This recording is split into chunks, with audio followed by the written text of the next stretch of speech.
விஜய் வீட்டுக்கு குமாரும் அவங்க பாட்டியும் வர்றாங்க. அப்ப பாக்குறாங்க விஜய் வெண்ணிலா கைய புடிச்சுக்கிட்டு இருக்காங்க. அத பார்த்த உடனே பாட்டிக்கு மனசு சங்கடமா போயிருது. விஜயோட தாத்தா கிட்ட சொல்றாங்க, நடக்கிறதெல்லாம் பாக்குறப்ப ரொம்ப சங்கடமா இருக்கு. தாத்தா சொல்றாங்க காவேரியோட பாட்டி கிட்ட, வெண்ணிலாவால காவேரி வாழ்க்கைக்கு எந்த ஒரு பிரச்சனையும் வராது, இதுக்கு நான் பொறுப்பேத்துக்கிறேன். தாத்தா சொல்றத கேட்டுட்டு வீட்டுக்கு போயிடுறாங்க காவேரியோட பாட்டியும் குமாரம். காவேரி மேல இருக்க ரூம்ல அழுதுட்டு கீழே வர்றாங்க.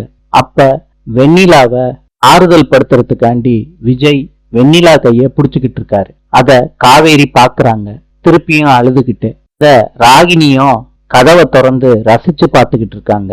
காவேரி பாக்குறத தாத்தாவும் பாக்குறாரு கவலையோட. நாளை சந்திப்போம்.